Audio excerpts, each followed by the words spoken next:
ಕರ್ತನಿಗೆ ಶುಭಗಳು, ನಿಮ್ಮೆಲ್ಲರಿಗೆ ಶುಭಗಳು. ಚೆನ್ನಾಗಿದ್ದೀರಪ್ಪ? ನೋಡ್ರಿ, ಹೋಶೇಯ ಗ್ರಂಥ 14ನೇ ಅಧ್ಯಾಯ 4ನೇ ವಚನ. ನಾನು ನನ್ನ ಜನರನ್ನು ಭ್ರಷ್ಟತೆಯನ್ನು ಪರಿಹರಿಸಿ ಅವರನ್ನು ಮನಪೂರ್ವಕವಾಗಿ ಪ್ರೀತಿಸುವೆನು. ಮನಪೂರ್ವಕವಾಗಿ ಪ್ರೀತಿಸ್ತೀನಿ. ಮನಪೂರ್ವಕವಾಗಿ. ಭ್ರಷ್ಟತೆಯಿಂದ ನಿನ್ನ ಕಣ್ಣುಗಳು ಕೆಟ್ಟೋಗ್ಬಿಟ್ಟಿದವ, ನಿನ್ನ ಬಾಯಿ ಕೆಟ್ಟು ಹೋಗ್ಬಿಟ್ಟಿದ್ದೇನ, ಲಂಗ್ಸ್ ಬೈಪಾಸ್ ಸರ್ಜರಿ ಆಗಿದ್ದೇನ, ಶರೀರ ಸ್ವಸ್ಥತೆ ಬೇಕಾ,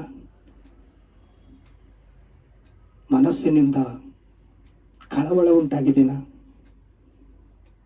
ಧೈರ್ಯದಿಂದಿರು. ನಿನಗೇನು ಬೇಕು? ಧೈರ್ಯ ಬೇಕು.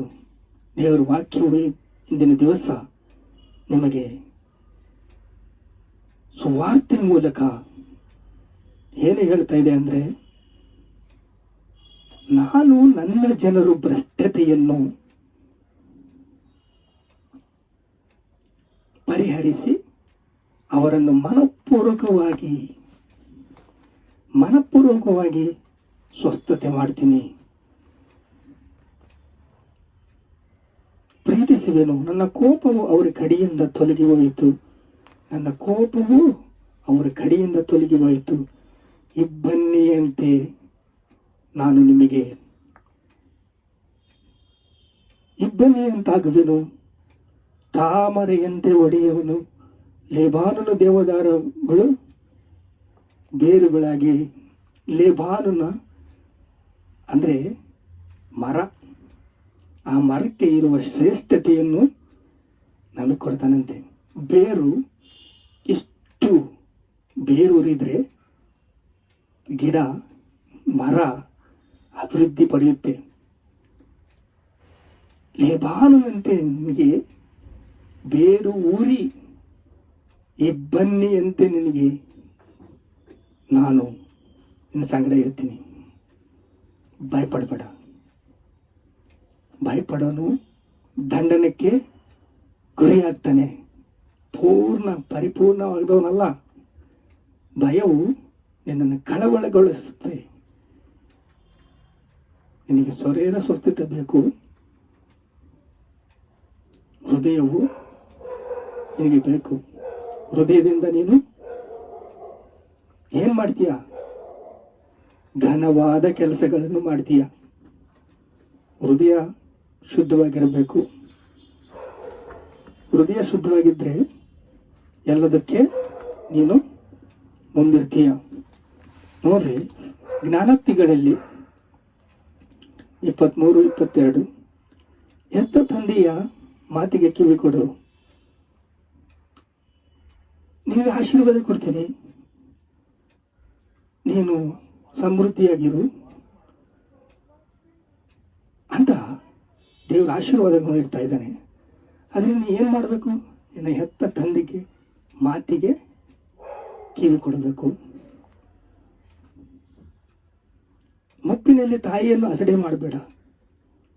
ಅಂದರೆ ಮುದು ವಯಸ್ಸು ಬಂದ ಮೇಲೆ, ಮುದುಕಿ ಆದಮೇಲೆ ನೀನು ತಾಯಿಯನ್ನು ಅಸಡೆ ಮಾಡಬೇಡ, ಶ್ರದ್ಧೆಯಾಗಿರಬೇಡ.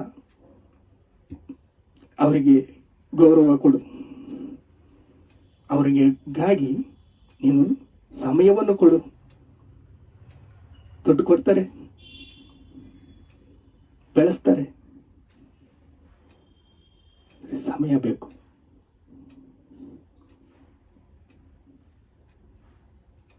ಸತ್ಯವನ್ನು, ಜ್ಞಾನವನ್ನು, ವಿವೇಕವನ್ನು ಮಾಡಬೇಡ.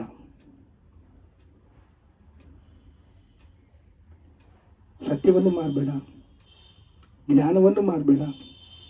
ವಿವೇಕವಾಗಿರು.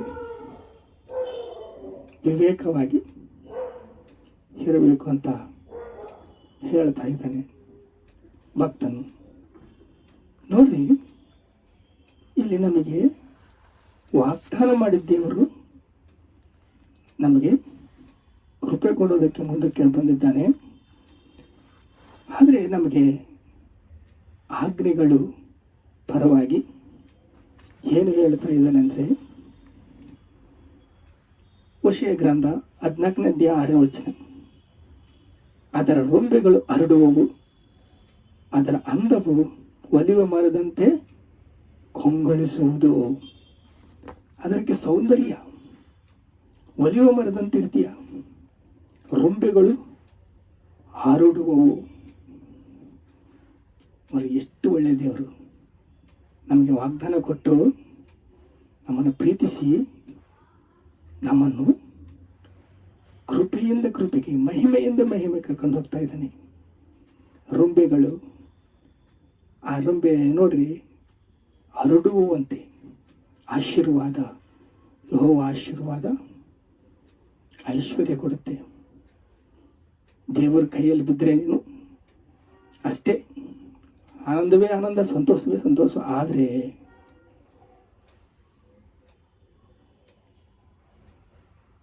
ದೇವರ ಹತ್ರ ಹೆಂಗಿರ್ಬೇಕು? ಮಾತಿಗೆ ಬೆಲೆ ಕೊಡಬೇಕು. ಮಾತಿಗೆ ಬೆಲೆ ಕೊಟ್ಟರೆ ಕೃಪೆ ನಿನಗೆ ದೇವರು ಕೊಡ್ತಾರೆ. ದೇವರ ಹತ್ರ ಹೆಂಗಿರ್ಬೇಕು ನೀನು? ದೇವರ ಹತ್ರ ಹೆಂಗೆ ನಡ್ಕೋಬೇಕು? ನಿನಗೆ ವಾಗ್ದಾನವಿದೆ, ಸ್ವಾತಂತ್ರ್ಯ ಕೊಡ್ತೀಯ, ನಿನ್ನ ರೆಂಬೆಗಳು ಹರಡುವವು. ಭ್ರಷ್ಟತೆಯನ್ನು ಪರಿಹರಿಸ್ತೀನಿ, ಮನಪೂರ್ವಕವಾಗಿ ಪ್ರೀತಿಸ್ತೀನಿ, ನಾನು ಕೋಪ ಪಡಲ್ಲ. ನನ್ನ ಕೋಪ ಹೋಯ್ತು. ವಾಗ್ದಾನ ಮಾಡ್ತಾ ಇದ್ದಾನ್ರಿ, ನಿನ್ನ ತಂದೆ ಮಾತು ಕೇಳು. ಮುದುಮೆಯಲ್ಲಿ ನಿನ್ನ ತಾಯಿಯನ್ನು ಅಸಡೆ ಮಾಡಬೇಡ. ಕೃಪೆ ಕೊಟ್ಟ ದೇವರು ಜ್ಞಾನವನ್ನು ಕೊಡ್ತಾನೆ. ಜ್ಞಾನ ಕೊಟ್ಟ ದೇವರು ವಿವೇಕವನ್ನು ಕೊಡ್ತಾನೆ. ಮಾರಬೇಡ. ಅದನ್ನು ಮಾರಿದ್ರೆ ಸ್ವಲ್ಪ ಶ್ರದ್ಧೆ ತೆಗೋ. ಆನಂದವಾಗಿರು, ಸಂತೋಷವಾಗಿರು, ಸಮಾಧಾನವಾಗಿರು. ಕೃಪೆಯಿಂದ ಕೃಪೆಗೆ ನೀನು ಮುಂದಕ್ಕೆ ಹೋಗ್ತೀಯ. ನಿನ್ನ ಉದ್ಯೋಗದಲ್ಲಿ, ಪ್ರತಿಯೊಂದು ವಿಷಯದಲ್ಲಿ ನೀನು ಉದ್ಧಾರ ಆಗ್ತೀಯ. ನಿನಗೆ ಸಂತೋಷವಿರುತ್ತೆ, ನಿನಗೆ ಸಮಾಧಾನವಿರುತ್ತೆ, ನಿನಗೆ ಕೃಪೆ ಇರುತ್ತೆ, ಎಲ್ಲ ಕಡೆಯಿಂದ ಆಶೀರ್ವಾದವಿರುತ್ತೆ. ಪ್ರಾರ್ಥನೆ ಮಾಡಿಕೊಳ್ಳ. ತಂದೆ, ಸ್ತೋತ್ರಪ್ಪ, ಮನಪೂರ್ವಕವಾಗಿ ಪ್ರೀತಿಸುವುದಂತ ಹೇಳ್ತೇನೆ. ನಿಮಗೆ ಸ್ತೋತ್ರ, ಸ್ತೋತ್ರ, ಸ್ತೋತ್ರ ತಂದೆ. ನಮ್ಮ ಮೇಲೆ ಕೋಪ ಹೋಯಿತು, ಪ್ರೀತಿಸ್ತೀಯ ಅಂತ ಹೇಳ್ತೀಯಪ್ಪ. ಅಪ್ಪ, ನಿನಗೆ ಸ್ತೋತ್ರ. ಒಲಿವ ಮರದಂತೆ ನಮ್ಮನ್ನು ಪ್ರೀತಿಸ್ತಾ ಇದೆಯಾ ತಂದೆ. ನಿನಗೆ ಸ್ತೋತ್ರ, ಸ್ತೋತ್ರ, ಸ್ತೋತ್ರ, ಸ್ತೋತ್ರ, ಸ್ತೋತ್ರ, ಸ್ತೋತ್ರ. ಘನತೆ, ಮಹಿಮೆ, ಪ್ರಭಾವಗಳು ನಿನಗೆ ಕೊಡ್ತಾ ಇದ್ದೀವಿ ತಂದೆ. ಆಮೇಲೆ